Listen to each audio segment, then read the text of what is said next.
Growing up as a wrestling fan from 2008 onward, I looked up to many wrestlers. I had many favorite wrestlers in WWE, including William Regal, CM Punk, Christian, Zack Ryder, The Miz, and so on and so forth. But very few wrestlers have I had that have been inspirational icons.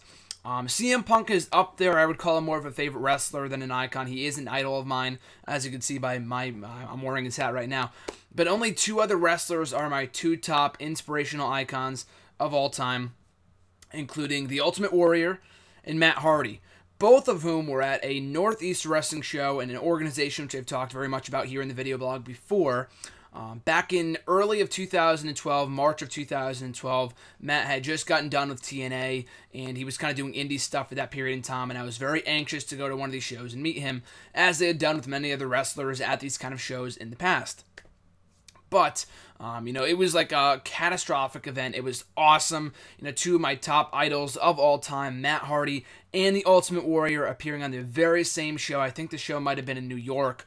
I'm not exactly sure. That's, I believe, where it was. In March of 2012, as soon as I heard it was announced, I had to go meet them both. And, I beat myself up over it now, considering I did not go. I could not go for whatever reason. I couldn't make it. And that was the one and only appearance I believe the Ultimate Warrior ever made at a Northeast Wrestling event before his passing last year.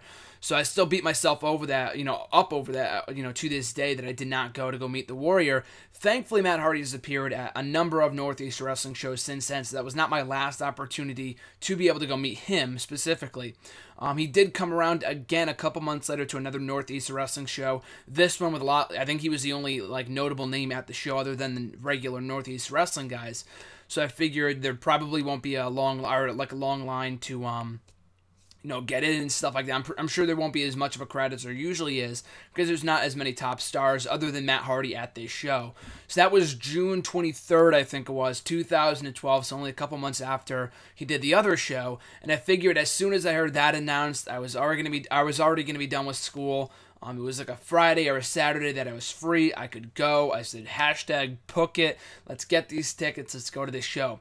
So I brought a friend with me, my friend Joey, my brother, and my father. We all went to the show. It was a great time. The show itself was awesome. But going there to meet Matt Hardy was probably the coolest thing ever.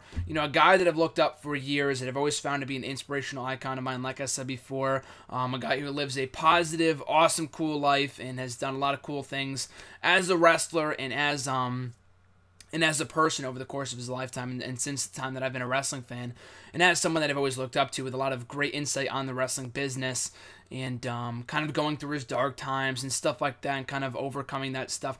That's what I looked up to him most, that's what I idolized most about him, was that he was able to overcome those obstacles and kind of get through it stronger and stuff like that. I had gone through something similar a couple years before that, so that's what made me look up to him for all those many of years and even to this day. But anyway, going to meet him, coolest thing ever, was a great guy, was able to kind of talk to him for about a minute or so, barely, if that, just kind of say that, you're an inspirational icon of mine, thank you so much, you're great, that just kind of short and sweet kind of thing. He appreciated it. We took the picture. I believe the picture, I believe it's up on my website, what the hell is my website? nextwrestling.net. If you go to event photos, it's the show from June 2012. The picture should be up there, if not the album cover of that specific set of photos. But, just seeing him be able to perform that day or that night was great. Being able to meet him was like not a dream come true, but, something pretty close to it. Just to be able to meet him was a surreal experience, like I've always said before when I meet wrestlers. That's exactly what it was. It was a surreal experience. So we got to see him work a match that night with his now wife, Rebby Sky, work a mixed tag team match. That was pretty cool. Really fun night.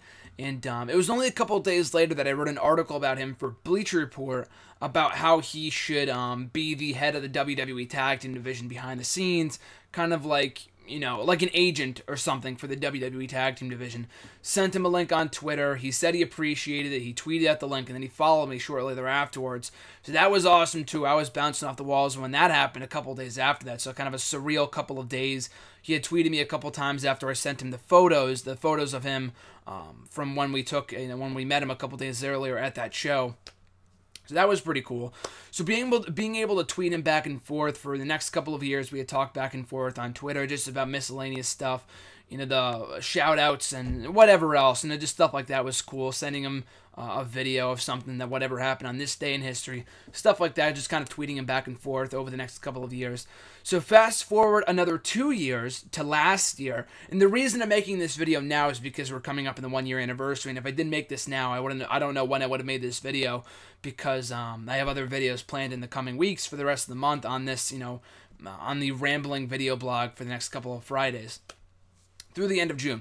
So I wanted to make this today because the 1 year anniversary of this occurrence comes this Sunday, and I won't even be here this Sunday. I'll be going to Legends of Wrestling. But that being said, fast forward 2 years, June 7th, 2014, a couple days after my birthday, my dad had got me tickets to another Northeast Wrestling show that Saturday. I believe, not in Bethany, I think it might have been in Danbury or somewhere in Connecticut. I don't even remember where it was.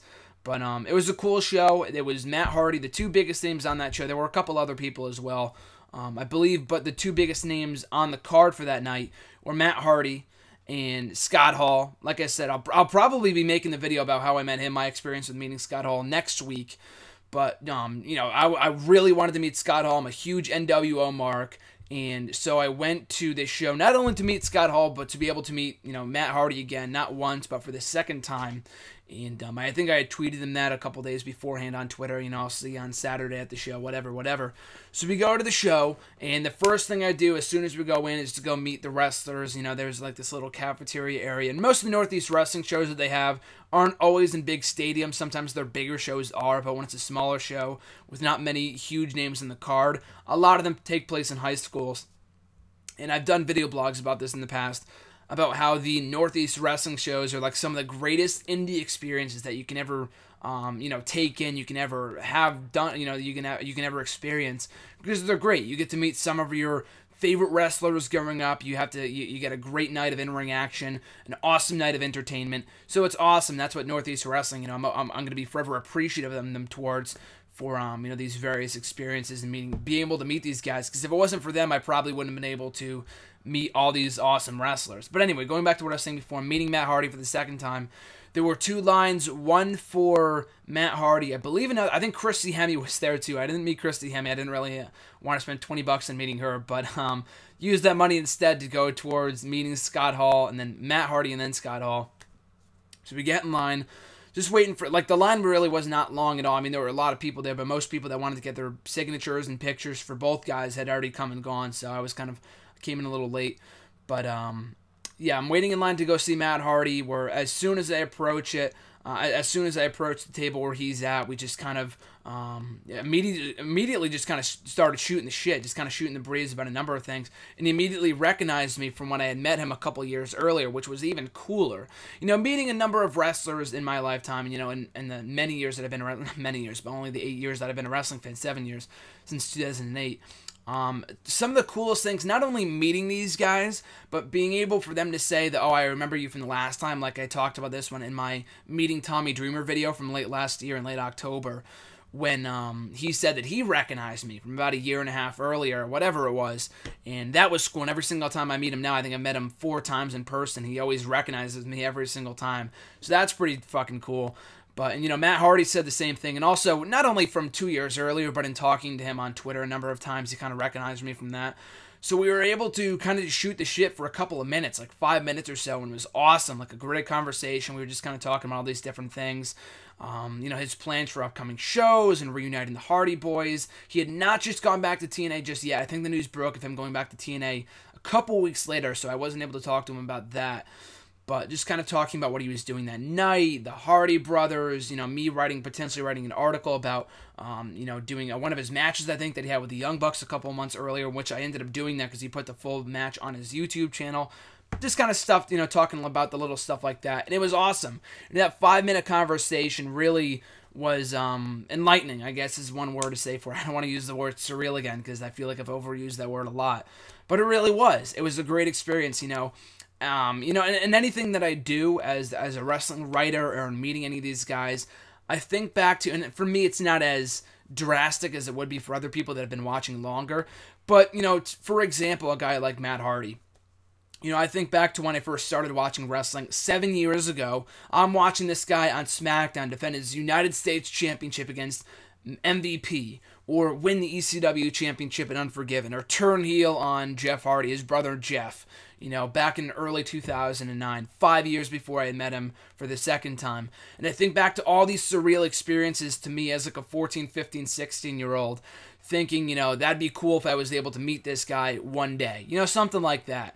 So to go from watching, sitting in front of my television on a Friday night watching him wrestle on SmackDown to meeting him 5, 6, 7, 8 years later, in a gymnasium at some great wrestling indie event and stuff like that, it's surreal, which I think is how many people should look at, meeting wrestlers or interviewing somebody, the same thing when interviewing Chris Jericho earlier this year and, realizing this was a guy that I watched in my early days as a wrestling fan, going back to 2008, and now to think all these years later, I'm interviewing these people, I'm meeting these people. It's the fucking coolest thing ever, But anyway, I was able to shoot the shit with Matt Hardy for a couple of minutes, and it was the coolest thing ever. We got a picture together. I got 2 pictures with him. He was kind enough to give me not 1 but 2, 2 for the price of 1. 1 with just me and him, which I used as my profile picture on Twitter for a while and on here on YouTube, and got another picture with him and my brother and myself. So that was pretty cool. And I believe, I don't think I got to say, I think it was just the picture that I got from him. I did end up going back.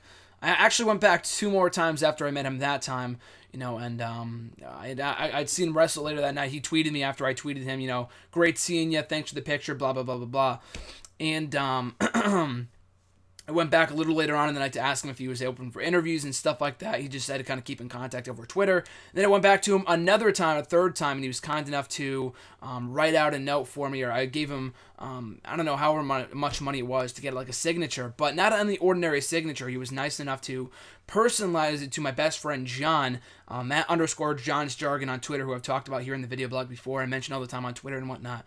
And because he was graduating last year, and he still has that picture, and I gave it to him as a graduation gift, and he still has it with him to this day. So that's pretty cool. But he was nice enough in order to do that for me. But yeah, I'm wearing the shirt right now. This is the shirt that I wore when I met him.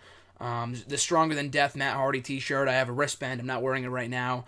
But yeah, just meeting Matt Hardy for those 2 times, and I've met a number of wrestlers over the course of me being a wrestling fan over the last 7 years, and a lot of them have been cool, meeting Tommy Dreamer and Bob Backlund and Rey Mysterio, all these great experiences. But leading that list of coolest wrestlers that I've met, some of the nicest wrestlers that I've met, and, most personal, because, some guys will just take a picture with you and that's it. They won't really talk to you. Hey, here's a picture, get on out of here, stuff like that. Leading that list right up there with Tommy Dreamer has to be Matt Hardy. Meeting him for the first time was great. It was an awesome experience. But to be able to go back 2 years later after talking to him, through Twitter and whatnot, for him to remember me and also to kind of take the time out of his autograph signing to talk to me for about 5 minutes was the fucking coolest thing ever. So I cannot be more appreciative towards him for that. It was an awesome experience, and hopefully if you get the chance to meet Matt Hardy, he's always doing indie dates. I know he's in TNA now, but he still appears to Northeast Wrestling. Granted, that's a Northeast thing. I don't know if he still does shows in like other parts of the country. I do know that he does travel overseas and stuff like that still. But if you do get the chance, absolutely take the opportunity. Seize that opportunity to meet Matt Hardy. He's a great guy, an awesome talent, and both times meeting him were some of the best wrestling-related experiences I've ever had.